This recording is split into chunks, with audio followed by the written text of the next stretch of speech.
فصیح تفسیر وحی کی ہے، حدیث نبوی سے آگہی ہے، فلاح و فوز بشر کا باعث کتاب و سنت کی روشنی ہے، ندائے احسان۔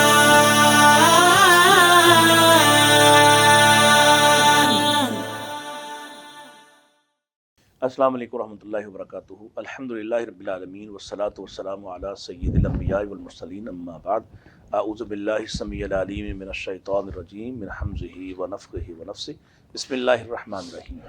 ناظرین اکرام، آپ دیکھ رہے ہیں ندائے احسان اور میں ہوں آپ کا میزبان ڈاکٹر مطیع اللہ باجوہ، اور ہمیں سکھانے کے لیے، ہمیں تعلیم دینے کے لیے ہمارے مربی، ہمارے استاد جناب پروفیسر ڈاکٹر محمد حماد لکھوی ہمارے ساتھ تشریف فرما ہیں۔ السلام علیکم جی وعلیکم ڈاکٹر صاحب، خیریت سے ہیں؟ سے ٹھیک ہے آپ؟ شکر اللہ۔ ڈاکٹر صاحب، آج دو آیات ہیں ہمارے سامنے سورۃ البقرہ کی، آیت نمبر 97 اور 98، وہ میں آپ کے سامنے پڑھ دیتا ہوں۔ اعوذ باللہ من الشیطان الرجیم، قل من کان عدوا لجبریل فإنہ نزلہ علی قلبک بإذن اللہ مصدقا لما بین یدیہ وہدی وبشریٰ للمؤمنین، من کان عدوا للہ وملائکتہ ورسلہ وجبریل ومیکال فإن اللہ عدو للکافرین۔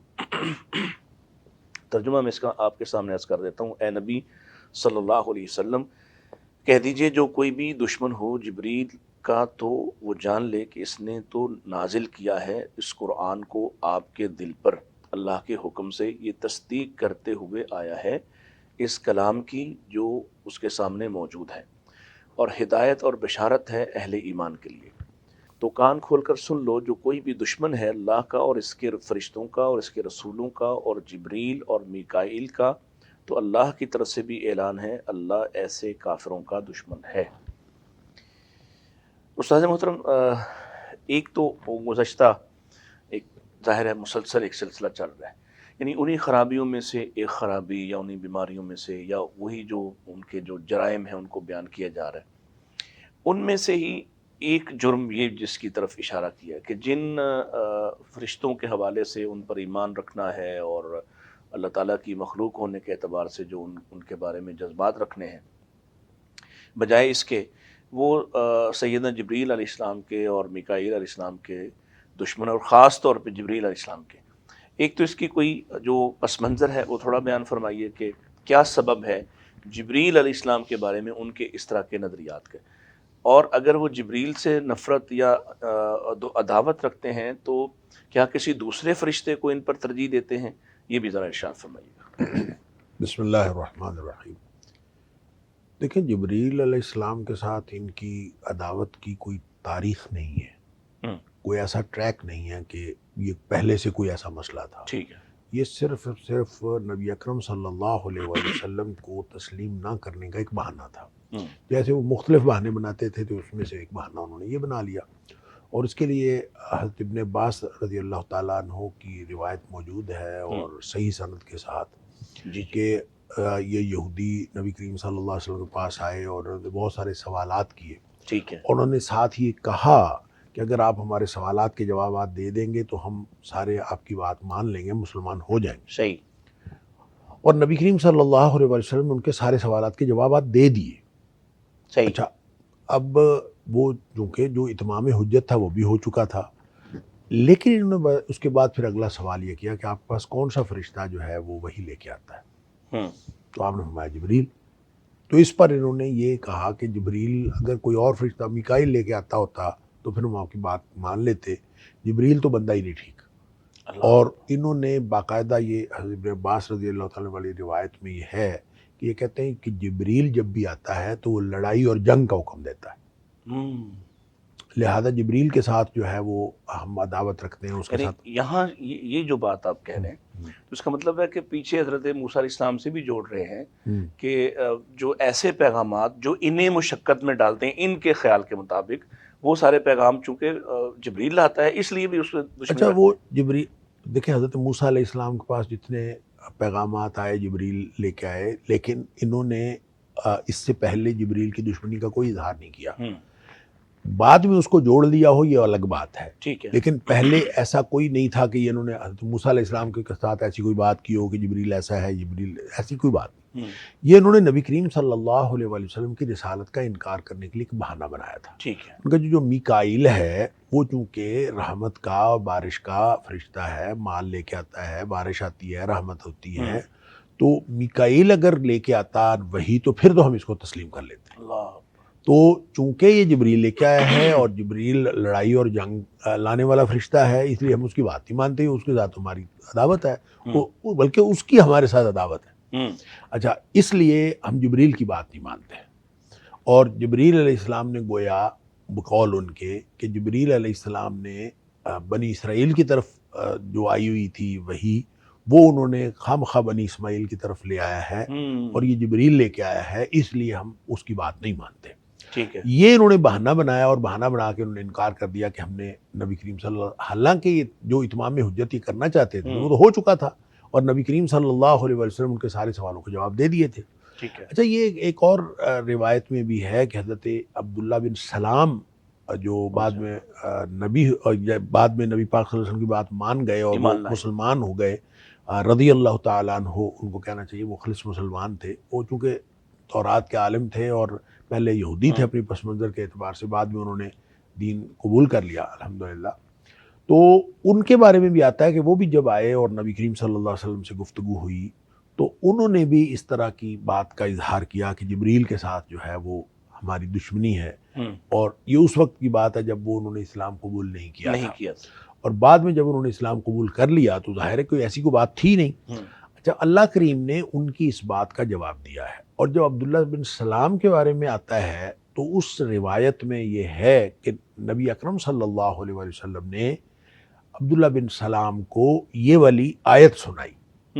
اچھا، اس کا مطلب یہ ہے کہ یہ دو الگ الگ واقعات ہیں۔ ٹھیک ہے، کہ یہ واقعہ اور ہے جب اس موقع پر یہ آیت نازل ہوئی کہ یہودیوں نے باوجود سارے کوئی مختلف گروپ آیا ہوا ہوگا، اس میں عبداللہ بن سلام نہیں ہوں گے، اور انہوں نے آ کے کوئی ایسے سوال و جواب کیے جس کے جواب میں نبی پاک صلی اللہ علیہ وسلم نے سارے سوالات کے جواب دے دیے، اور تسلی بخش جوابات پانے کے باوجود اب انہوں نے بہانہ یہ کہ فرشتہ کون سا آتا ہے، اور یہ کیا کہ بہانہ بنایا جو وہ تو ہمارا دشمن ہے اور ہم نے نہیں اس کی بات نہیں مانی۔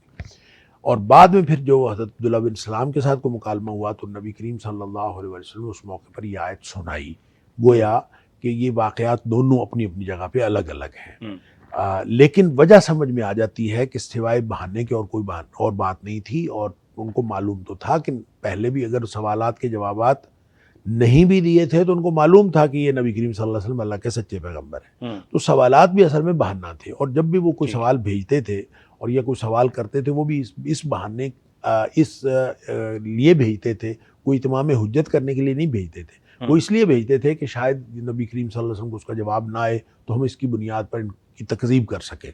تو جب وہ سارے سوالات کے جواب ساتھ ہی ساتھ ہوتے رہتے تھے، یعنی یہ اس وقت سے سلسلہ جاری تھا جب ابھی نبی پاک صلی اللہ علیہ وسلم مکہ مکرمہ میں موجود تھے، تو یہ مشرکین کے تھرو بھی سوالات بھیجتے رہتے تھے، اور انہی سوالات میں سے روح والا سوال بھی ہے، انہی سوالات میں سے اصحاب کہف والا سوال بھی ہے، اور ذوالقرنین والا، وہ یہ سوالات اسی سلسلے میں یہ پہنچتے رہتے تھے، اور وہ مشرکین کے تھرو وہ پوچھتے رہتے تھے۔ تو یہ سوالات اصل میں اس لیے نہیں کرتے تھے کہ ان کو سمجھ نہیں آتی، ان کو پہلے ہی سمجھ تھی، اور جیسے قرآن نے کہا کہ یعرفونہ کما یعرفون ابناءہم، اللہ علیہ وسلم کو اس طرح پہچانتے تھے جیسے یہ اپنے بیٹوں کو پہچانتے تھے، کہ کوئی شک نہیں تھا ان کو کہ نبی پاک صلی اللہ علیہ وسلم، لیکن یہ بہانے کے طور پر جب انہوں نے مختلف بہانے بنائے اور آخر پہ انہوں نے یہ جبریل والا بہانہ بھی بنایا، تو اس کو اللہ کریم نے یہاں پہ کنڈیم کیا ہے، اس کی مذمت کی ہے کہ تم جو سمجھتے ہو کہ جبریل نے دشمنی کی ہے، تو دشمن بھی ہو تو یہ بات تو تم تب کرو اگر جبریل نے کوئی اپنی مرضی کی ہو۔ یعنی کئی جوابات اللہ تعالیٰ نے دیے، صحیح ہے، اور اس میں سے سب سے پہلا جواب یہ ہے کہ جبریل اپنی مرضی سے تو آیا ہی نہیں۔ ہاں بالکل صحیح، یعنی وہ جنگ لے کے آتا ہے، لڑائی لے کے آتا ہے، کیا لے کے آتا ہے، وہ تو باذن اللہ ہے، وہ جو کچھ بھی ہوتا ہے وہ باذن اللہ ہوتا ہے۔ اور اللہ تعالیٰ نے قرآن میں فرشتوں کے بارے میں عقیدہ سکھایا کہ لا یعصون اللہ ما امرہم، کہ فرشتوں کو اللہ تعالیٰ جو حکم دے دیتا ہے وہ اس کی نافرمانی انحراف کرنے کی ان کے اندر گنجائش ہی نہیں ہے، اللہ تعالیٰ نے مادہ ہی نہیں رکھا۔ ٹھیک ہے، لہذا فَإِنَّهُ نَزَّلَهُ عَلَى قَلْبِكَ بِإِذْنِ اللَّهِ کہ اللہ کے حکم سے انہوں نے آپ کے دل پر نازل کیا ہے. لہذا جبریل کی کسی سے دشمنی ہے یا کسی سے دوستی ہے، پہلی تو بات ہے اس کا کوئی تعلق ہی نہیں ہے. پہلی تو بات یہ ہے کہ اس کی کوئی دوستی دشمنی ہے ہی نہیں، وہ تو اللہ کا ایک کارندہ ہے اور اللہ کے حکم سے وہ عمل کرتا ہے، اور بات ختم، کسی کی دشمنی ہے ہی نہیں. لیکن اگر ہو بھی تو وہ کون سا اپنی مرضی سے آیا ہے، چاہیے اس کو تو اللہ نے بھیجا ہے. اور تیسری بات یہ ہے کہ وہ تو تصدیق کرتا ہے. مصدقا لما بین یدیہ، اب یہ کوئی جو تمہارے پاس ہے اس کی بھی تصدیق اس کی بھی تصدیق کر رہا ہے، کوئی نئی چیز تو نہیں ہے، کوئی انوکھی چیز تو ہے نہیں. اگر کہو کہ یہ اس کے خلاف ہے تو پھر تو کہو گے دشمنی ہے. تو تمہاری بات کی تردید تو اسی سے ہو گئی کہ یہ تصدیق کرنے والا ہے اس چیز کی جو تمہارے پاس پہلے ہے. جس کو تم مانتے ہو اس کی تصدیق کر رہا ہے قرآن، تو یہ ثابت ہو رہا ہے کہ جبریل نے کوئی دشمنی نہیں کی ہے، اور دشمن ہے ہی نہیں. یہ تم خود دشمن ہو اور خود بہانہ بنایا ہوا ہے. لہذا یہ ایک تو یہ کہ وہ خود نہیں آیا، اللہ تعالیٰ نے یہ کلیئر کر دیا کہ اس نے اب اللہ کی مرضی سے آپ کے قلب اطہر پر نازل کیا ہے، اس لیے جبریل کا کوئی قصور، اس کی اپنی مرضی کوئی نہیں ہے. چاہیے. دوسری بات یہ کہ مصدقا لما بین یدیہ کیا ہے، مصدقا لما بین یدیہ، بین یدیہ جو اس سے پہلے تھا اس کی تصدیق کرنے کے لیے آیا. تو تصدیق کا مطلب یہ ہے کہ وہ کلام جس کو تم اون کرتے ہو اور وہ کلام جس کو تم اون نہیں کرتے، دونوں میں کوئی تفاوت تو ہے نہیں، کوئی فرق تو ہے نہیں. لہٰذا اس کا مطلب یہ ہے کہ دشمنی کوئی نہیں. صحیح ہے. اور پھر یہ کہ وہ جو لے کے آیا ہے وہ ہدم و بشرا ہے، اس میں ہدایت ہے، اس میں خوشخبری ہے. ٹھیک ہے. تو جس چیز میں ہدایت اور خوشخبری ہو وہ دشمنی والی کیسے ہو سکتی ہے؟ لہذا یہ تینوں باتیں جو ہیں، بلکہ کہنا چاہیے چاروں باتیں، یہ جواب ہیں ان کی اس بات کا کہ انہوں نے جو اپنے خبث باطن کا اظہار کیا تو اللہ تعالیٰ نے اس کا جواب دیا. اور یہ سارے پہلو بیان کیے کہ اس وجہ سے بھی نہیں، اس وجہ سے بھی نہیں، اس وجہ سے بھی نہیں. اور کوئی چیز بھی ثابت نہیں کرتی کہ جبریل علیہ السلام جو ہیں، پہلی تو بات یہ ثابت نہیں کرتی کہ ان کو کوئی دوستی دشمنی کا معاملہ ہو، تو اس کے اندر دوستی دشمنی کا مادہ ہی نہیں، وہ فرشتہ ہے اللہ کا. ٹھیک ہے. وہ اس نے اپنی مرضی سے کچھ نہیں کیا، اس نے اللہ کا اور اگلی بات یہ ہے کہ جو کچھ وہ لے کے آیا ہے اس میں کوئی دشمنی والی بات نہیں ہے، وہ تو خیر خواہی والی بات ہے، وہ تو حسن سلوک والی بات ہے، وہ تو یعنی اس کی تصدیق بھی کرتا ہے جو پہلے سے موجود ہے. اس لیے یہ تمہارا دعویٰ اور تمہارا یہ خیال جو ہے بالکل غلط ہے. اچھا، دو باتیں اس میں. ایک تو یہ ہے کہ یعنی ایک فریز کی صورت میں جب ہم یہ کہتے ہیں کہ ہم فرشتوں پر ایمان لاتے ہیں تو ہمیں کیا ارادہ یا کیا الفاظ ہمارے دل و دماغ میں ہونا چاہیے، اس کی تھوڑی وضاحت فرمائیے. اور پھر یہ ہے کہ نزول وحی جو ہے وہ جیسے مختلف حدیث میں آتا ہے کہ یہ فرشتہ یہ وحی لے کے آیا، یہ پہلی دفعہ یہ زمین پہ آیا ہے، اور مختلف جگہوں پہ ملتی ہیں باتیں. تو کیا نزول وحی میں جو بھی وحی لے کے آتا ہے وہ ماتحت ہے جبریل علیہ السلام کا، یا جبریل علیہ السلام ہی آگے پیغام دیتے ہیں، اور وہ مختلف جو فرشتے اگر کہیں آئے بھی ہیں تو کوئی اور فرشتے آنے کا جو ثبوت ملتا ہے تو وہ بھی جبریل علیہ السلام کے ہی حکم پہ آئے ہیں، یا اللہ اس کے علاوہ بھی وحی کرتا رہا؟ نہیں، دیکھیں اس میں تھوڑا سا لطیف فرق یہ رکھنا چاہیے. اصل میں بات تو یہ ہے کہ جبریل علیہ السلام کی ڈیوٹی ہے کہ وہ انبیاء کے اوپر وحی لے کے آئیں. ٹھیک ہے. اور یہ ڈیوٹی بھی اللہ نے لگائی ہے.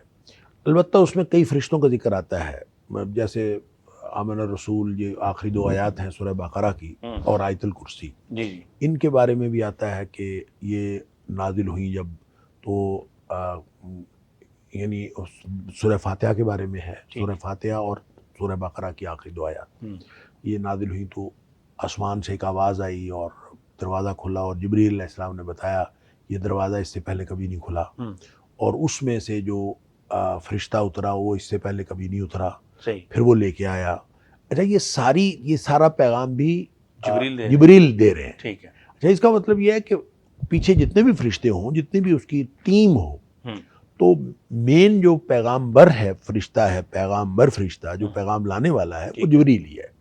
لہذا سارے نبیوں کے اوپر وحی لانے والا وہ بھی جبریل ہے. اس کے پیچھے کتنی ٹیم ہے یہ اللہ کو معلوم ہے، اور کتنے لوگ ہیں اور ایک ایک فرشتے کے ساتھ کتنی ٹیم ہوتی ہے یہ اللہ کو معلوم ہے. جیسے ملک الموت کے بارے میں بھی آتا ہے کہ وہ جب آتا ہے اس کے ساتھ فرشتے ہوتے ہیں، اور کتنے فرشتے ہوتے ہیں، وہ 200 ہوتے ہیں، 400 ہوتے ہیں، کتنے لوگ ہوتے ہیں، اور اپنی اپنی ان کی ڈیوٹیاں لگ جاتی ہیں، اپنی جگہ پہ بیٹھ جاتے ہیں. تو اس کا مطلب یہ ہے کہ ہر فرشتے کے ساتھ کتنے فرشتوں کی ڈیوٹیاں ہیں اور اللہ کے کتنے لشکر ہیں کوئی نہیں جانتا.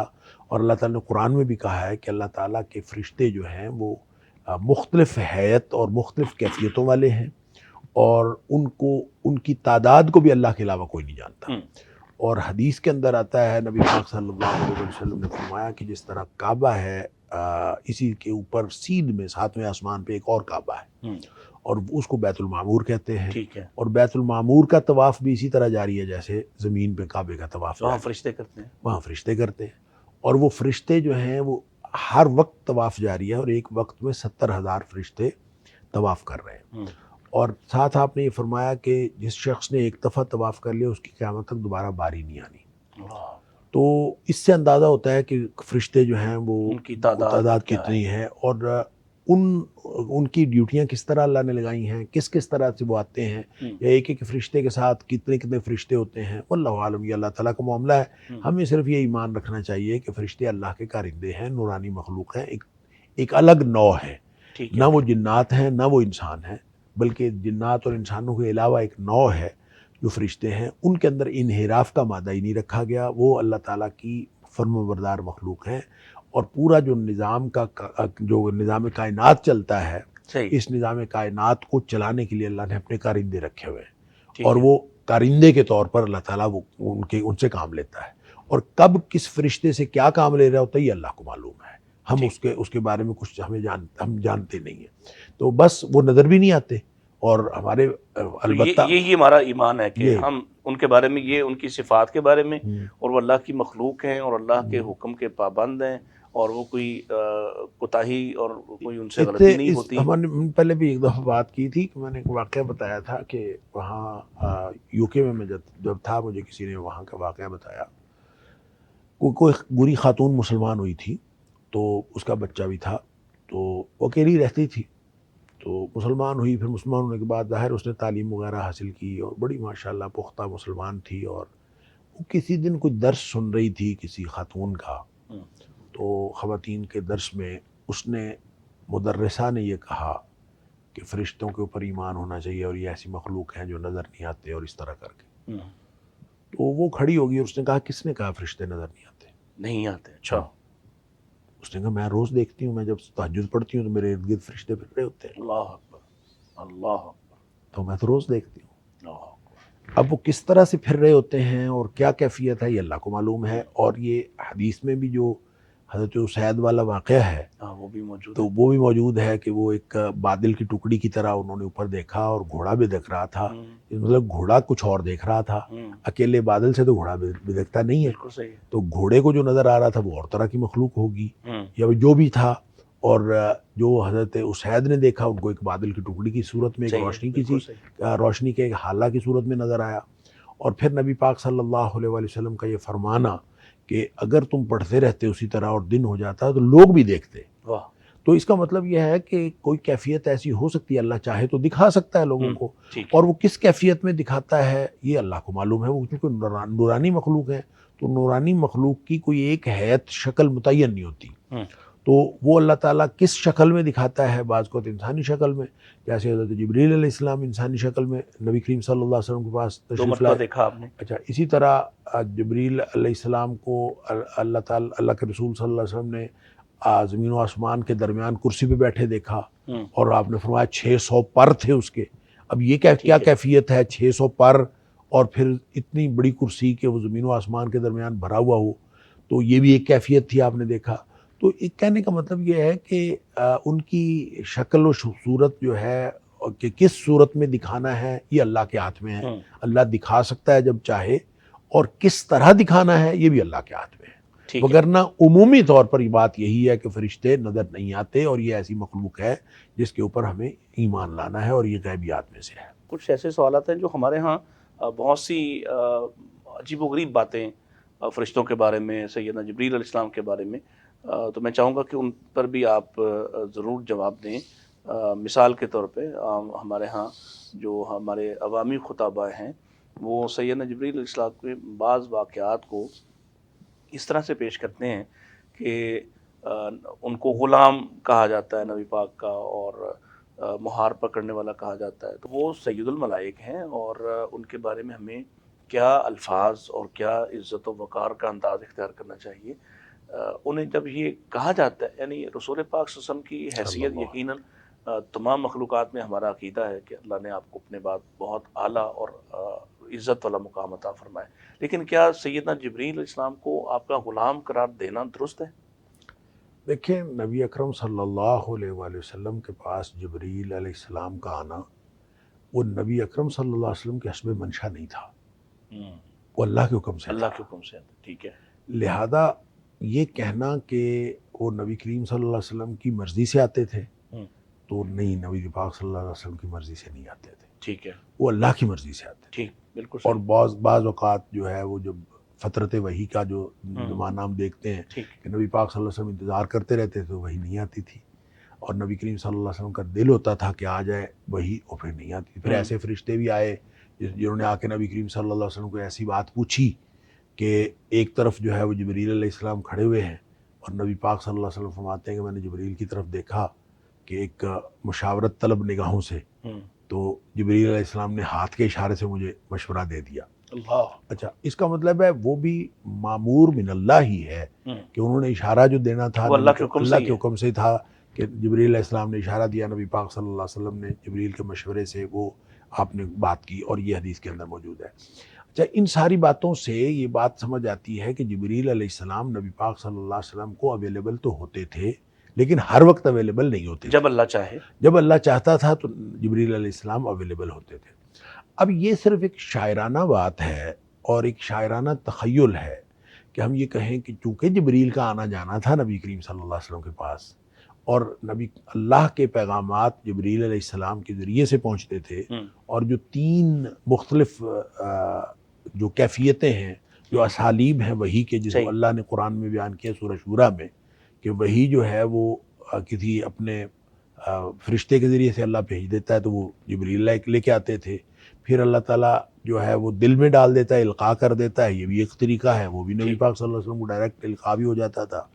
اور تیسرا یہ کہ من وراء حجاب اللہ تعالیٰ سے گفتگو ہو، براہ راست گفتگو ہو، تو وہ بھی یہ تینوں صورتیں اللہ نے نبی پاک صلی اللہ علیہ وسلم کو عطا کیں.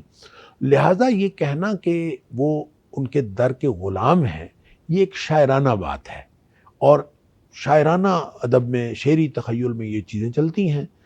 اور کہ کہہ لینا کہ وہ نبی کریم صلی اللہ علیہ وسلم کے دربار میں آتا جاتا ہے اور آپ کے دربار کا ایک غلام ہے، تو شعری تخیل میں یہ بات درست ہے، لیکن یہ عملاً یہ بات اس کا کوئی تعلق نہیں ہے. شاعرانہ دیکھیں، وہ جو قرآن کہتا ہے نا کہ وفی کل وادی یہیمون، شعراء جو ہیں وہ ہر طرح کی تخیل کی پرواز ان کی ہوتی ہے، لیکن اس میں یہ نہیں ہے کہ ان کی ہر بات درست ہوتی ہے. وہ جو باتیں پختگی کے ساتھ اور تیقن کے ساتھ اور اسلام کی مدافعت میں اور توحید کے لیے اور جو چیزیں اس طرح کی ہوتی ہیں وہ ساری کی ساری درست ہیں، اور اس کو قرآن نے بھی انڈورس کیا ہے. جو شاعرانہ تخیل کی بات میں عرض کر رہا ہوں. لہذا شعری ادب میں اگر جبریل علیہ السلام کو، میرا کہنے کا مطلب یہ ہے کہ اگر شعری ادب میں جبریل علیہ السلام کو نبی پاک صلی اللہ علیہ وسلم کے دربار کا خادم یا آپ کا غلام کہہ لیا جائے تو اس کو غلط نہیں کہنا چاہیے کہ شعری ادب کبھی بھی نص نہیں ہوتا. ٹھیک ہے، اور نہ اس کا کوئی تعلق ہوتا ہے نصوص کے ساتھ. مثال کے طور پر میں اس کی مثال دوں گا کہ حضرت حسان رضی اللہ تعالیٰ عنہ کے جو خیالات ہیں اور جو آپ کے اشعار ہیں، اگر ان اشعار کو بھی آپ شرعی احکام کے پیمانے میں دیکھیں تو وہ پورے نہیں اترتے. مثال کے طور پر کاننا کا خلقت کما تشاء. اب یہ دیکھیں کہ یہ جو ہے یہ جملہ جو ہے آپ توحید کے اس تصور کے مطابق یہ اس حکمی جو یا جو شرعی جو حکم ہے اس کے پیمانے پہ یہ پورا نہیں اترتا، لیکن شعری ادب میں یہ پورا ہے، یہ ٹھیک ہے. کاننا کا یعنی ایک مثال دی ہے کہ تشبیہ دی ہے، تو شعری طور پر اس کی بات کہی جا سکتی ہے. تو چونکہ نبی پاک جیسے آپ نے خود کہا کہ نبی اکرم صلی اللہ علیہ وسلم، چونکہ ہمارا عقیدہ ہے اور یہی عقیدہ ہر مسلمان کا ہونا چاہیے کہ اللہ کے بعد کائنات کی سب سے بزرگ ہستی نبی اکرم صلی اللہ علیہ وسلم. بالکل صحیح. لہٰذا یہ کہا جائے کہ ساری دنیا جو ہے، جب سب سے بزرگ ہستی اللہ ہے اور اس سے بعد مخلوقات میں نبی اکرم صلی اللہ علیہ وسلم ہے، تو خالق کے بعد مخلوقات میں جو سب سے بزرگ ہستی ہے، یہ کہہ دیا جائے کہ ساری کائنات اس کے در کی غلام ہے، تو اس میں کوئی حرج نہیں ہے. اس میں یعنی اس کو ایک تخیل کی پرواز میں عقیدے کے طور یا پر نہیں. شاعرانہ طور پر اس کو کہہ لیا جائے، ایک تصور، ایک فقرہ اور ایک شعری تخیل کے طور پر کہہ دیا جائے تو کوئی حرج نہیں ہے. یہ ایک ادب کا اسلوب ہو سکتا ہے اور ایک بیان کا اسلوب ہو سکتا ہے، لیکن اس کو عقیدے کے حوالے سے یہ رکھنا پڑے گا الگ الگ کہ فرشتوں کی ڈیوٹیاں اللہ کی مرضی سے ہوتی ہیں، وہ نبی کریم صلی اللہ علیہ وسلم کی مرضی سے نہیں ہوتی. اس میں چونکہ ایک اور بھی ایک پہلو ہے جس میں کوئی اس طرح کا عقیدہ، بلکہ کوئی غالباً پتہ نہیں کیا، ہمارے بچپن کی ایک نعت ہوتی تھی، سارے نبی تیرے در کے سوالی، یعنی اس طرح سے کہنا یا نبی پاک کو یہ حیثیت اپنے طور پر دینا اور نبیوں کو آپ کا سوالی بنانا، یہ دیکھیں اسی معنی میں یہ تھوڑا سا میں ونس اگین یہی کہوں گا کہ عقائد کو اور شرعی احکام کو ایک طرف رکھیں اور شاعرانہ تخیل کو ایک طرف رکھیں. یہ کہنا کہ بہرحال آج کے دور میں بہت اس کے بارے میں اس ایک خاص اس کو مطابقت پیدا کرنے کی ضرورت ہے. آج کے دور میں بہت سارے شعراء ایسی باتیں کہہ جاتے ہیں جو عقیدے کے اعتبار سے وہ درست نہیں ہوتی. اگر تو ڈائریکٹ کسی عقیدے کے اوپر ضرب پڑ رہی ہے تو آپ اس کو کہہ سکتے ہیں کہ یہ کفریہ بات ہے، یہ شعر کے اندر یہ بات نہیں کہی جا سکتی. بعض اوقات صرف اسلوب بیان ہوتا ہے، ٹھیک ہے، اسلوب بیان ایسا ہوتا ہے کہ وہ اصل میں نہ وہ شرک ہوتا ہے نہ وہ توحید کے خلاف ہوتا ہے، وہ صرف ایک بیان کا انداز ہوتا ہے. لہذا بیان کے انداز میں یہ کہہ دینا کہ سارے نبی تیرے در کے سوالی، یہ کہہ دینا، یہ کہنے کا مطلب یہ ہے کہ نبی اکرم صلی اللہ علیہ وسلم سرور انبیاء ہیں اور آپ انبیاء کے سردار ہیں. یہ کہہ دینا اس میں کوئی حرج نہیں ہے. اور اس کو شعری انداز میں یہ کہہ دینا کہ سارے نبی تیرے در کے سوالی، اس کا مطلب یہ ہرگز نہیں ہے. اور اگر کوئی شخص عقیدہ رکھے کہ لوگ آتے ہیں، انبیاء آتے ہیں اور آ کے نبی پاک صلی اللہ علیہ وسلم کے دربار سے یہ سوالات کرتے ہیں، تو یہ عقیدے کے اعتبار سے بھی جب ہم اخروی شفاعت کا منظر دیکھتے ہیں تو یہ بات کسی حد تک ثابت ہو جاتی ہے کہ جب سارے لوگوں نے نبی پاک صلی اللہ علیہ وسلم کی شفاعت کے اوپر ڈیپینڈ کرنا ہے اور آپ کے پاس آنا ہے، تو یہ کہنے میں بھی کوئی حرج نہیں ہے. لہٰذا اس طرح کی ساری باتیں میں تو تمام شعراء کو، قائل کی نیت کو بھی دیکھا جائے گا. ہاں، قائل کی نیت کو دیکھا جائے گا، اس نے کیوں کیا کہا ہے اور کس عقیدے پر کتنی ضرب پڑ رہی ہے. اس لیے ہر شعر کو شرکیہ قرار دینا یہ درست نہیں ہے. جب نبی اکرم، آپ یہ بتائیں، نبی اکرم صلی اللہ علیہ وسلم نے اگر حضرت حسان بن ثابت رضی اللہ تعالیٰ عنہ کی شاعری کو انڈورس نہ کیا ہو تو ہم تو اس فکرے کو کبھی قبول نہیں کر سکتے. کاننا کا قد خلقت کما تشاء، ہم تو اس کو کبھی کسی صورت قبول نہیں کر سکتے. چونکہ نبی پاک صلی اللہ علیہ وسلم اس کو قبول کیا. اس کا مطلب یہ ہے کہ بعض اوقات ایسی کوئی بات ہو تو اس کو قبول کر لینا چاہیے. اور شاعر اگر اپنی شعریت کے اندر یہ جو ان کا جملہ ہے، یہ تو پھر وہ قرآن مجید کہتا ہے هو الذی یصورکم فی الارحام کیف یشاء، تو یہ بات یہ اس کے خلاف ہے. یعنی اس اعتبار سے شعری رعایت کے اعتبار سے دیکھا جائے تو شعری رعایت ہونی چاہیے. اچھا، ایک اور بتائیے کہ جبریل علیہ السلام کو نبی پاک کا دوست، جیسے آپ نے خود بھی ذکر کیا کہ مشورہ دیا، یا معراج پر مشورہ دیا، دودھ پینے کے حوالے سے اور شہد اور شراب کے حوالے سے آپ کو، یعنی مختلف جگہوں پہ ہم دیکھتے ہیں کہ حضرت جبریل علیہ السلام نبی پاک علیہ السلام کے ساتھ یہ ایک تعلق خاطر یقیناً اللہ کے حکم سے ہی ہے، تو دوستی قرار دی جا سکتی ہے؟ میرے خیال میں نہیں.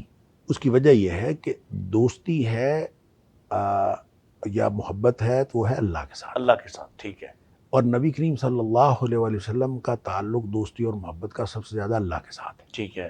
جب ایک عام امتی بھی نبی پاک صلی اللہ علیہ وسلم کی اتباع کر کے یحببکم اللہ کا مصداق ہو سکتا ہے کہ اس سے اللہ محبت کرنے لگ جائے، تو ایک جو اللہ کا محبوب ہے، اللہ کا نبی ہے اور ساری کائنات سے افضل ہے مخلوقات میں اللہ کے بعد، تو اس کے ساتھ جو اللہ تعالیٰ کی محبت اور تعلق کا رشتہ ہے، نبی کریم صلی اللہ علیہ وسلم فرماتے ہیں کہ میں اگر کسی کو خلیل بناتا نا اللہ کے علاوہ تو صدیق کو بناتا رضی اللہ تعالیٰ. ٹھیک ہے.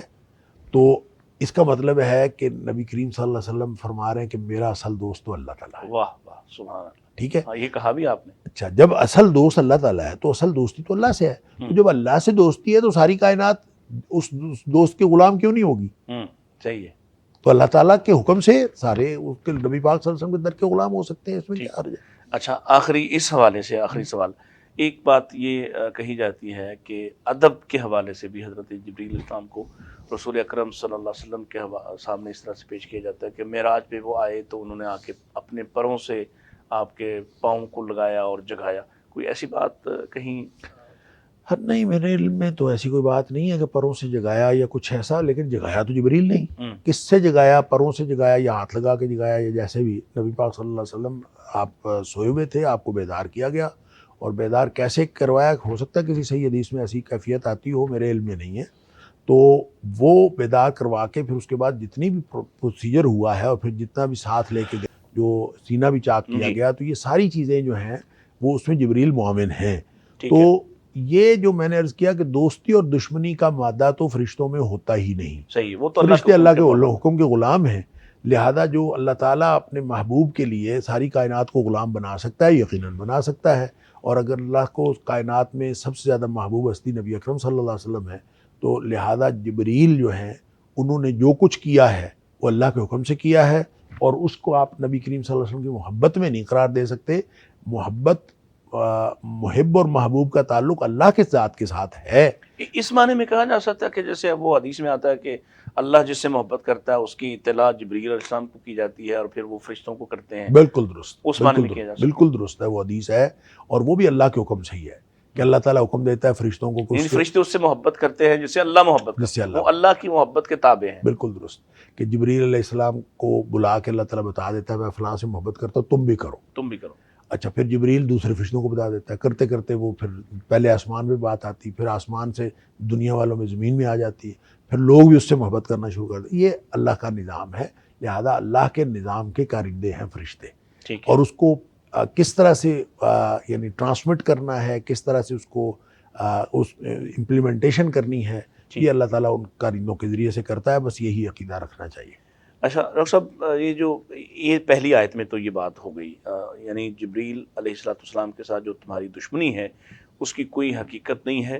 جبریل تو اللہ کی طرف سے آتے ہیں، انہوں نے جو محمد صلی اللہ علیہ وسلم پہ نازل کیا، ان کے دل پہ اتارا، وہ بھی اللہ کے حکم سے اتارا، اس کی تصدیق کی ہے جو تمہارے پاس ہے، اور جو لے کے آئے اس کے اندر ہدایت ہے اور اس کے اندر بشارت ہے مومنین کے لیے. پھر یہ جو فیصلہ کن بات فرمائی، من کان عدو للہ وملائکتہ ورسلہ وجبریل ومیکال فإن اللہ عدو للکافرین. اس پر یہ گویا وہی بات ہے جو ہم کر رہے تھے، اسی کی وضاحت ہے کہ دوستی دشمنی اللہ سے ہوتی ہے، اور جس سے دوستی دشمنی اللہ کی ہو جائے پھر باقی سارے جبریل ہو، میکائیل ہو، یعنی نہ تو رسول اپنی مرضی سے آئے نہ فرشتے اپنی مرضی سے آئے، تو جو جس کی دشمنی اللہ کے ساتھ ہے اس کی دشمنی کائنات کے ہر فرشتے کے ساتھ ہے، اور ہر ایک کے ساتھ، ہر نبی کے ساتھ ہے. اور اگر کسی کی دوستی ہے تو دوستی پھر سب کے ساتھ ہے. یہ معاملہ اللہ کی دوستی اور دشمنی کا ہے. اس لیے اللہ کے فرشتے، اللہ کے نبی، یہ سب مل کے، اور ایمان اہل ایمان، یہ سب ایک پارٹی ہیں. اللہ تعالیٰ نے سورہ مائدہ کے اندر فرمایا کہ یہ سارے جو ہیں اللہ کے رسول اور اہل ایمان، یہ سارے ایک پارٹی ہیں. لہذا یہ جو ایک پارٹی ہیں تو دشمنی جو ہے وہ ساری پارٹی کے ساتھ ہوگی. یہ نہیں ہو سکتا کہ کسی ایک کے ساتھ آپ کی دوستی ہے دوسرے کے ساتھ دشمنی ہو. دوستی ہے یا دشمنی ہے وہ سب کے ساتھ ہے. وہ پھر ایسا نہیں ہے کہ جبریل اور میکائیل الگ الگ ہیں، کہ جبرائیل کے ساتھ دشمنی ہے تو میکائیل سے دوستی ہو سکتی ہے، جیسے انہوں نے یہودیوں نے کہا. تو فرمایا کہ اس کی نہ صرف یہ کہ کسی اور فرشتے سے دوستی نہیں ہو سکتی، بلکہ جو کہتا ہے کہ جبریل میرا دشمن ہے، اللہ بھی پھر اس کا دشمن ہے. اور پھر گویا وہ اللہ کو بھی دشمن کہہ رہا ہے اور میکائیل کو بھی دشمن کہہ رہا ہے، اور سارے کے سارے. یعنی وہ یہ جھوٹا ہے کہ میکائیل آتے تو میں مان لیتا اور جبریل آئے تو میں نہیں مان رہا. اصل میں وہ اللہ کو نہیں مان رہا، اس لیے وہ کیونکہ باقی ساری کائنات اور سارے فرشتے تو اللہ کے حکم سے آئے. اور جو شخص اعتراض کر رہا ہے بھیجے گئے پر، اس کا مطلب ہے بھیجنے والے پر اعتراض کر رہا ہے. ٹھیک ہے. تو جب بھیجنے والے پر اعتراض کر رہا ہے تو بھیجنے والا کون ہے؟ اس کا مطلب ہے کہ رسولوں کے اوپر اعتراض کرنا بھی اصل میں اللہ پہ اعتراض ہے. بالکل ایسے. بالکل. اچھا، ایک بات، ایک پہلو ہے، من یطع الرسول فقد اطاع اللہ. ٹھیک ہے. ایک پہلو کہ جب فرشتے اللہ کی نافرمانی نہیں کرتے تو جو قرآن نہیں کہا کہ ہم نے 2 فرشتوں کو بھیجا اور وہ بابل میں اترے اور ہاروت اور ماروت اور وہ یعلمون الناس السحر، تو یہ کیا، اس کی بھی تھوڑی وضاحت فرما دیں. بے شک یہ آگے جا کے آئے گا کہیں، لیکن چونکہ یہ اس سے ملتا جلتا ایک سوال تھا میرے ذہن میں کہ یعنی وہ ایک امتحان اور ابتلا کی صورت میں آئے ہیں، آزمائش کی صورت میں. دیکھیں اس میں انہوں نے اللہ کے حکم کی نافرمانی کہاں کی ہے؟ انہوں نے تو اللہ کے حکم کی نافرمانی کی ہی نہیں. ان کو تو بھیجا ہی اس لیے گیا تھا ایک آزمائش بنا کے کہ وہ لوگوں کو جادو سکھائیں. تو ساتھ وہ لوگوں کو بتا دیتے تھے کہ جادو ہے حرام، یہ ہم سے نہ سیکھو. تو آزمائش کے لیے بھیجا گیا تھا، لہذا لوگ بھاگ بھاگ کے سیکھتے تھے باوجود اس بات کے. یہ تو ایسے ہی ہے کہ وَنَفْسٍ وَمَا سَوَّاهَا فَأَلْهَمَهَا فُجُورَهَا وَتَقْوَاهَا. جب اللہ تعالیٰ نے ہمارے نفس میں دو ٹینڈنسیز رکھی ہیں، نیکی اور برائی کی، تو نیکی اور برائی کی طرف جانے کے لیے اللہ تعالیٰ نے اسباب بھی تو پیدا کیے ہیں. نُوَلِّهِ مَا تَوَلَّىٰ. تو جو شخص برائی کی طرف جا رہا ہے اس کے برائی کے اسباب پیدا ہو رہے ہیں، تو اس میں فرشتے انوالو ہیں نا. تو اسی طرح ہر طرح کے فرشتے ہر طرح کے حالات جو ہیں سازگار بنانے کے لیے، یعنی نیکی کے حالات سازگار بنانے کے لیے ادھر بھی فرشتے ہوں گے، اور یقیناً جو ہے برائی کے حالات سازگار بنانے کے لیے ادھر بھی فرشتے ہوں گے. تو فرشتے اللہ کے حکم کی نافرمانی نہیں کرتے. اسی طرح تو ہاروت اور ماروت جو ہیں وہ دونوں فرشتے، انہوں نے اللہ کے حکم کی کوئی نافرمانی نہیں کی. یہ تو ایک بنی اسرائیلی روایت ہے جس کو علامہ ابن کثیر نے اور بعض لوگوں نے جو ہے وہ تفسیر میں درج کر دیا ہے، حالانکہ اس کی کوئی حیثیت نہیں ہے. موضوع روایات ہیں، اس کی کوئی حیثیت نہیں ہے کہ وہ جو کنویں میں الٹے لٹکا دیے گئے اور اس کو جو ہے وہ سزا دے دی سزا گئی کے طور پر بھیجا. ایسا کچھ نہیں ہے، ایسا کچھ نہیں ہے. ہاروت اور ماروت بس دو فرشتے یعنی یہ تھے. روایت ثابت نہیں ہے. یہ درست نہیں ہے. ٹھیک. اور دو فرشتے تھے اور وہ فرشتے آئے اور آ کے انہوں نے صرف اور صرف اللہ کے حکم کی فرمانبرداری میں وہ آزمائش کے لیے آئے تھے، اور وہ بتاتے تھے لوگوں کو کہ ہم فتنہ ہیں، ہم آزمائش ہیں، ہم سے یہ نہ سیکھو. لیکن چونکہ سکھانے کے لیے اب ظاہر ہے کہ برائی موجود ہوگی تو پتہ چلے گا کون برائی کی طرف جاتا ہے اور کون برائی کی طرف نہیں جاتا. تو وہ برائی کو لانے کے لیے اس دور میں چونکہ جادو کا دور تھا اور وہ جادو سکھانے کے لیے وہ آئے تھے، اور یہی آزمائش تھی کہ کون سیکھتا ہے اور کون نہیں سیکھتا. تو اس آزمائش میں بھی یہ لوگ پورے نہیں اترے. تو اس لیے سے ہاروت اور ماروت کا ذکر کیا ہے.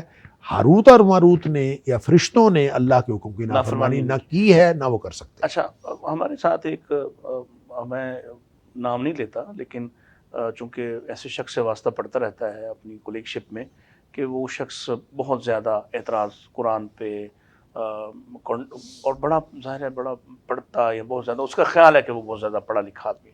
تو اسی بات پہ وہ اعتراض اٹھاتا ہے کہ یہ آپ ایک طرف کہتے ہیں کہ جی فرشتوں کے ذریعے سے اللہ تعالیٰ اپنے نظام کو چلا رہا ہے، اور دوسری طرف یہ بات بھی ہاروت و ماروت والی بھی. تو اس کا کہنا یہ ہے، میں وہ اشکال جو ہمیں بعض اوقات دھوکہ دینے کے لیے ہمارے بچوں کو، چونکہ ان کا تعلق کلاسز سے ہوتا ہے اور پھر بچے مجھ سے سوال کرتے ہیں، تو کہنا یہ ہے ان کا کہ جب یہ سارا کچھ اللہ تعالیٰ کی طرف سے ہے تو اصل میں جو معاذ اللہ جو برائی کا سلسلہ ہے وہ بھی معاذ اللہ ہی کی طرف سے تعلیم دیا گیا ہے. تو اس میں آپ پھر کیوں منع کرتے ہیں اور آپ کیوں لوگوں کو مجرم بناتے ہیں؟ تو یہ تو کائنات کے اندر مختلف متنوع قسم کی کیفیات ہیں، اور اگر آپ کا اللہ ہے تو پھر وہی یہ کروا رہا ہے معاذ اللہ. استغفر اللہ. دیکھیں تخلیق کے اعتبار سے تو اللہ نے ہی سب کچھ پیدا کیا، برائیاں بھی اللہ نے پیدا کی ہیں، دیکھیے بھی اللہ نے پیدا کی ہیں، اور برائی کی طرف جانے کا راستہ بھی اللہ نے پیدا کیا ہے. انا ہدیناہ السبیل اما شاکرا و اما کفورا. لیکن اس کو اس دونوں رستوں میں سے ایک رستے کا انتخاب تو انسان پر چھوڑا ہے. یہی امتحان ہے. اور رہنمائی بھی وہ صحیح والے رستے رہنمائی بھی دی ہے، کہا بھی ہے یا ایھا الناس اعبدوا نمونہ بھی صحیح والے رستے کا دیا ہے، نمونہ بھی صحیح والے رستے کا دیا ہے. اتمام حجت کرنے کے لیے کوئی رستہ نہیں چھوڑا کہ جس کے طریقے سے اتمام حجت نہ ہو. لہذا غلطی اللہ کے نظام میں نہیں، سمجھنے والوں میں غلطی ہے. اب دیکھیں نا حضرت جبریل علیہ السلام کے بارے میں انہوں نے کہہ دیا کہ دشمنی. کچھ لوگ ایسے بھی ہیں جنہوں نے کہا کہ حضرت جبریل علیہ السلام سے غلطی ہو گئی. ایسے بھی ہمارے اندر موجود ہیں، ہمارے اندر موجود ہیں، اور وہ اپنے آپ کو مسلمان کہتے ہیں. وہ کہتے ہیں غلطی سے آگے ادھر، وہ اپنے آپ کو مسلمان کہتے ہیں، اور وہ ان کا روافظ کا ایک فرقہ ہے جس کو غرابیہ کہتے ہیں. وہ غرابیہ فرقے والوں کا یہ عقیدہ ہے کہ جبریل علیہ السلام کو جو اللہ تعالیٰ نے وحی دے کے بھیجا تھا وہ وحی تو تھی حضرت علی رضی اللہ تعالیٰ عنہ کی طرف، نعوذ باللہ من ذالک. تو جبریل سے غلطی ہوئی چونکہ حضرت علی رضی اللہ تعالیٰ عنہ اور نبی اکرم صلی اللہ علیہ وسلم کی شکل ملتی تھی، تو جبریل سے غلطی ہوئی. وہ نبی کریم صلی اللہ علیہ وسلم کو وحی دے گا اور ایک ہی گھر میں رہتے تھے یہ، تو وہ ان سے غلطی ہوئی. وہ علی کو دینے کے لیے آئے تھے وحی، اور انہوں نے نبی پاک صلی اللہ علیہ وسلم کو دے دی. اور یہ بہت ہی بڑا ایک کفریہ عقیدہ ہے. اگر کوئی بھی شخص یہ عقیدہ رکھے تو یہ ان کا ایک باقاعدہ فرقہ ہے جو یہ عقیدہ ہی رکھتا ہے کہ جبریل سے غلطی ہوئی. اب جس طرح یہود کا عقیدہ ہے کہ جبریل ہمارا دشمن ہے، کیا یہی تو وہ عقیدہ نہیں جس کی وجہ سے حضرت علی رضی اللہ تعالیٰ کی فضیلت وہ انبیاء سے بھی بڑھا کے کہتے ہیں؟ ظاہر ہے یہ اسی کے آف شوٹس ہیں نا. ٹھیک. بنیادی طور پر تو ایک عقیدہ یہ جو تو کلیئر کٹ یہ کہتے ہیں غلطی، وہ تو کہتے ہیں کہ جبریل کی غلطی ہوئی اور نبی جو ہے وہ حضرت علی کی بجائے نبی پاک صلی اللہ علیہ وسلم بن گئے. انہوں نے تک یہ نعوذ باللہ من ذالک اس طرح تک کہہ دیا. تو باقی لوگ جو اس کے اندر اس کی تفصیلات اس کے اندر ایڈ کرتے ہیں، وہ ہر کوئی اپنے اپنے عقیدے کے مطابق کرتا ہے. تو اس طرح کی کوئی بھی بات کرنا کہ جو حضرت علی رضی اللہ تعالیٰ عنہ کو نبی بنا دے یا نبی پاک صلی اللہ علیہ وسلم کے برابر بنا دے یا نبی پاک صلی اللہ علیہ وسلم سے بلند بنا دے، کوئی بھی بات، وہ ایک گویا عقیدہ رسالت کی نفی ہے. اور یہ کہنا کہ جبریل سے غلطی ہوئی ہے، اس کا مطلب ہے اللہ کا جو بھیجا ہوا کارندہ ہے نعوذ باللہ من ذالک، وہ اس قدر جو ہے وہ اس کے اندر غلطی کا امکان ہے. تو اگر اس کے اندر غلطی کا امکان ہے تو پھر تو بہت کچھ غلط ہو سکتا ہے. تو اللہ تعالیٰ فرماتا ہے نازل بہ الروح الامین. الروح الامین جو کہا کہ امانت دار فرشتہ، اس کا مطلب ہے وہ فرشتہ تو ہوتا ہے، ویسے فرشتہ ہے کہ اس کے اندر کوئی غلطی ہوتی نہیں، پھر وہ امانت دار بھی ہے کہ اس کے اندر یہ گنجائش ہی نہیں ہے. اور امانت دار اس لیے کہا ہے کہ ایسے اذہان کو یہ بتایا جائے، ایسے قلوب و اذہان کو یہ بتایا جائے جو غلطی کی گنجائش کا عقیدہ رکھتے ہیں، ان کو یہ سمجھایا جائے کہ اللہ کے نظام میں کسی غلطی کی کوئی گنجائش نہیں ہے. اور جو ٹیکسٹ اللہ کی طرف سے آیا، جو وحی اللہ کی طرف سے آئی ہے، وہ حرف بحرف اسی طرح سے پہنچائی گئی ہے. غلطی جو ہے وہ انسانوں کے سمجھنے میں ہو سکتی ہے، ٹھیک ہے، انسانوں میں غلطی ہو سکتی ہے اور انسان اپنی جو ہے وہ عقائد غلط رکھ سکتے ہیں، اللہ کے نظام میں کوئی غلطی نہیں. بہت شکریہ ڈاکٹر صاحب، اللہ تعالیٰ آپ کو جزائے خیر عطا فرمائے. بہت سارے اشکالات آپ دور کرتے ہیں. ناظرین کرام، آپ نے سنا، اور جو دوسری آیت خاص طور پہ جس میں یہ واضح کر دیا گیا کہ جو بھی اللہ تعالیٰ کے نظام سے دشمنی اختیار کرتا ہے، چاہے وہ رسولوں سے دشمنی اپنے قول و فعل کے ساتھ، فرشتوں سے، اور اسی طرح سے وہ اللہ کی کتاب سے دشمنی رکھے، تو ظاہر ہے کہ پھر اللہ تعالیٰ بھی اس کو دشمنی ہی دیتا ہے. یعنی اللہ خود اس کا دشمن ہو جاتا ہے جو اللہ کے بنائے ہوئے سارے نظام کا دشمن ہوتا ہے. تو چاہیے یہ کہ ہم کوشش کر کے اللہ تعالیٰ کی محبوبیت کو حاصل کریں، اور اس کا وہی راستہ ہے جو اللہ نے اپنے پیارے حبیب صلی اللہ علیہ وسلم پر نازل فرما دیا. قل ان کنتم تحبون اللہ فاتبعونی یحببکم اللہ. رسول پاک صلی اللہ علیہ وسلم کی اتباع کرنا یقیناً آدمی کو اللہ کا محبوب بنا دیتا ہے، اور یہ بہت شاندار ہے. اللہ تعالیٰ ہمیں اس کی توفیق عطا فرمائے. اجازت دیجیے، اللہ حافظ. السلام علیکم ورحمۃ اللہ وبرکاتہ. فصیح تفسیر وحج کی ہے، حدیث نبوی سے آگہی ہے، فلاح و فوز بشر کا باعث کتاب و سنت کی روشنی ہے. ندائے احسان